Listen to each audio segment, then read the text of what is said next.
लकल हम्द या अल्लाह अस्सलातु वस्सलामु अलैका या रसूल अल्लाह अम्मा बाद। सिलसिला है नाज़रीन के तरफ से पूछे गए नामों पर तहकीकात पेश करने का।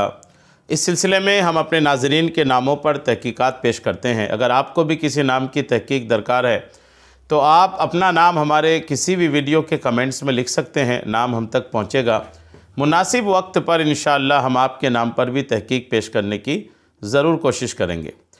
हमारे नाज़रीन में से एक ने अर्शिया नाम के ताल्लुक़ से पूछा है कि आप इसके मानी तासीरात नाम रखना चाहिए कि नहीं, कोई तारीख़ी निस्बत इस नाम को हासिल है। तो आइए तमाम तहकीकात पेश करता हूँ, अव्वल ताख़िर तवज्जो के साथ सुनने की सआदतें हासिल कीजिए। सबसे पहले ये सुने कि अर्शिया जो लफ्ज़ है ये अरबी ज़बान का लफ्ज़ है, लैंग्वेज इसकी अरबी है। और अर्शिया ये जो लफ्ज़ है ये अर्श से बना है। अरबी ज़बान में एक लफ्ज़ से कई अल्फाज बनते हैं, तो अर्शिया जो है ये अर्श से है। अर्श क्या है, आइए इसको सुनते हैं ताकि अर्शिया नाम की अहमियत आपको समझ में आ जाए। अर्श क्या है? अर्श एक अजीम बुलंद नूरानी मखलूक है। अर्श व कुर्सी पर ईमान लाना ये भी वाजिब है। नूर मोहम्मदी के बाद अर्श अल्लाह पाक की पहली तख्लीक है, यानी हुजूर के नूर को पैदा करने के बाद अल्लाह ताला ने हुजूर के नूर के बाद सबसे पहली चीज़ जो पैदा की वो अर्श को पैदा किया। अर्श कितना बड़ा है? अर्श तमाम मखलूक़ात में सबसे बड़ा है। इतना बड़ा है कि अल्लाह के मखलूक में साइज़ में उतना बड़ा कुछ है ही नहीं। अल्लाह पाक ने उसे 7वें आसमान के ऊपर कायम किया हुआ है। नूरी मखलूक है, मुजस्सम नहीं है, याद रखिएगा, नूरी मखलूक है। और नूरी मखलूक में भी ऐसा है कि वैसी मखलूक, उस साइज़ की मखलूक अल्लाह ने बनाया ही नहीं। और उनके बड़ा कितना है तो 7वें आसमान के ऊपर कायम किया हुआ है और तमाम मखलूक़ात में सबसे बड़ा है। नबी करीम सल्लल्लाहु तआला अलैहि वसल्लम ने फरमाया, जब अल्लाह करीम से मांगो तो जन्नतुल फिरदौस मांगो कि वो औसत बहिश्त और आला जन्नत है, और उसके ऊपर अर्श रहमान है, यानी जन्नतुल फिरदौस के ऊपर अल्लाह का अर्श है, और इसी से जन्नत की नहरें जारी होती हैं, यानी जन्नत की जो छत है वो अर्श है। ये बात हुई कि जो जन्नत की छत है वो अर्श है। अर्श किस चीज़ से बना है सुनिए, इस बारे में अलग अलग कौल हैं, किताबों में मिलती है। जैसे नूर से बना है, सब्ज़ ज़ब्र जद ये धात है, इससे बना है। सुर्ख याकूत से बना है। इमाम इब्राहिम बाजूरी रहमतुल्लाह अलैह फरमाते हैं इसकी हकीकत का कतई इल्म नहीं है, इसलिए इस बारे में हतमी राय कायम करने से खामोश रहना औला, यानी ज़्यादा बेहतर है। किस चीज़ से बना है इस पर खामोशी ज़्यादा बेहतर है।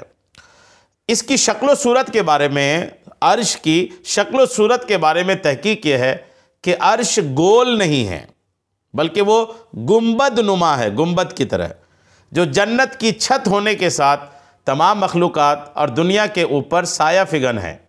इसके 4 सुतून भी हैं, यानी सारी दुनिया पर साया किए हुआ है अल्लाह का अर्श, और इसके 4 सुतून भी हैं, खंबे।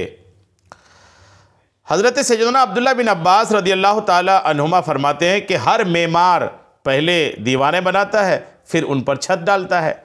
जो कोई भी तामीर करने वाला होता है वो पहले दीवारें बनाता है, उसके ऊपर छत डालता है। लेकिन अल्लाह पाक ने पहले छत बनाई, फिर दीवारें बनाई, क्योंकि उसने ज़मीन व आसमान को बनाने से पहले अर्श बनाया, फिर हवा को पैदा फरमाया, उसके पर बनाए। इन परों की कसरत को अल्लाह ताला ही जानता है। फिर हवा को हुक्म दिया कि वो पानी को उठाए। अल्लाह ताला का अर्श पानी के ऊपर है, जबकि पानी हवा पर है। इसके बाद अल्लाह ताला ने अर्श को उठाने वाले फरिश्तों को पैदा फरमाया। अल्लाह ताला को अर्श व कुर्सी की हाजत नहीं, बेशक वो इन दोनों के बनाने से पहले भी था, हालांकि उस वक्त मकान भी ना था। यानी अल्लाह के अर्श की जो पैदाइश है ना, तख्लीक है, वो पहले छत बनी फिर पाए बने। ये अल्लाह ताला की बेमिसाल कारीगरी है। वरना दुनिया की चीज़ें, दुनिया की तामीरात में पहले खंबा बनता है, उसके बाद छत बनती है। ज़मीन व आसमान से पहले अल्लाह का अर्श कहाँ था?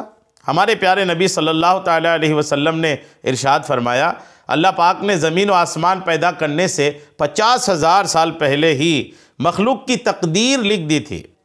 उस वक्त अल्लाह करीम का अर्श पानी पर था। हकीमुल उम्मत मुफ्ती अहमद यार खान नईमी रहमतुल्लाह ताला अलैह फरमाते हैं, उस पानी से मुराद ये समंदर का पानी नहीं बल्कि अर्श आज़म के नीचे कुदरती पानी है जो हवा पर है, और हवा अल्लाह ताला की कुदरत पर। इस फरमान का ये मतलब नहीं कि अर्श पानी पर रखा हुआ था, बल्कि मतलब ये है कि इस पानी और अर्श के दरमियान कोई आड़ ना थी। जैसे हम कहें कि आसमान ज़मीन पर है यानी ज़मीन के ऊपर है। इससे मालूम हो रहा है कि अर्श और पानी सबसे पहले पैदा हुए। अर्श उठाने वाले फरिश्ते भी हैं। अर्श उठाने वाले फरिश्ते भी अभी 4 हैं, और जब क़यामत कायम होगी तो अल्लाह पाक मज़ीद 4 फरिश्तों से उनकी मदद फरमाएगा। चुनांचे कुरान पाक में अल्लाह ताला फरमाता है, व यहमिलु अर्श रब्बिका फौक़हुम यौमइदिन समानिया, और उस दिन तुम्हारे रब का अर्श अपने ऊपर 8 फरिश्ते उठाएंगे। इस आयत के तहत सदरुल अफाजिल हज़रत अल्लामा सैयद नईमुद्दीन मुरादाबादी रहमतुल्लाह अलैह फरमाते हैं, हदीस शरीफ में है कि हामिले अर्श आजकल 4 हैं। रोज़े क़यामत उनकी तायीद के लिए, मदद के लिए 4 का और इजाफ़ा किया जाएगा, 4 और बढ़ाया जाएगा तो 8 हो जाएंगे।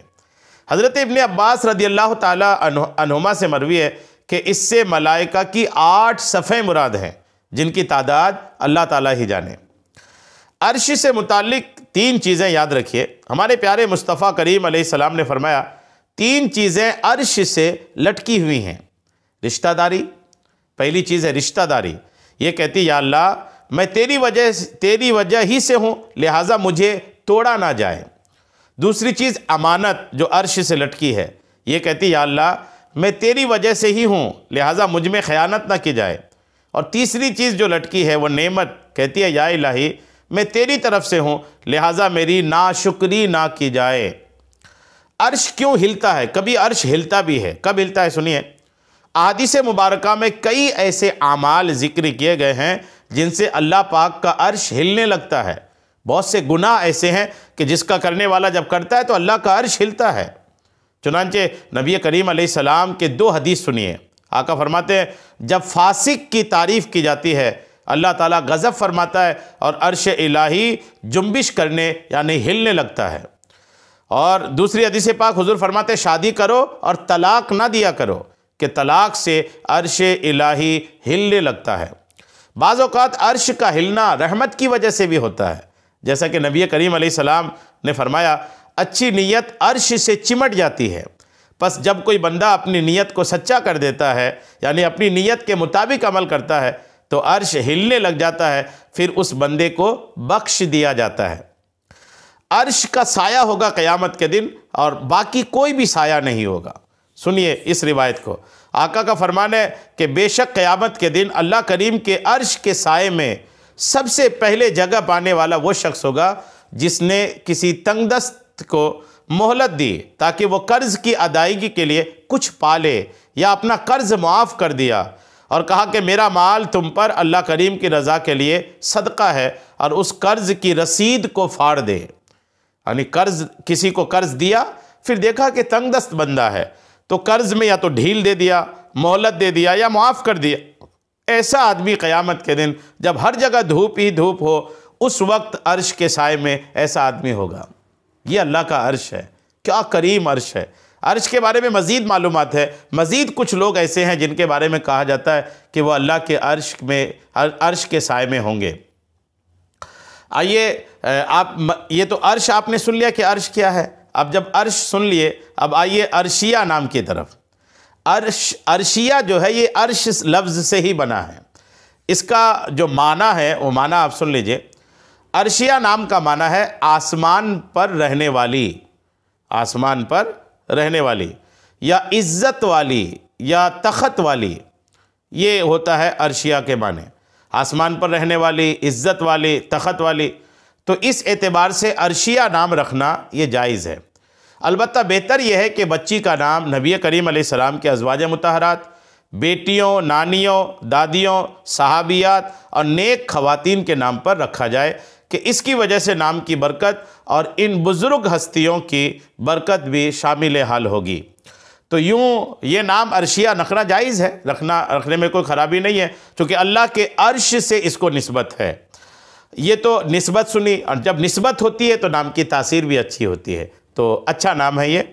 इसका अदद अगर आप देखें अर्शिया का अदद क्या है, तो अर्शिया में जो हरूफ हैं वो ऐन, रा, शीन, या और हा। ऐन का अदद है 70, रा का अदद है 200, शीन का अदद है 300, या का अदद है 10 और हा का अदद है 5। कुल अदद इसका बन रहा है 585, 585, 585 इस नाम का अदद है।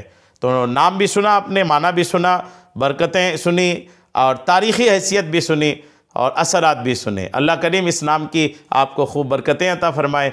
आमीन। बेजाहिन नबी अमीन सल्लल्लाहु ताला अलैहि वसल्लम।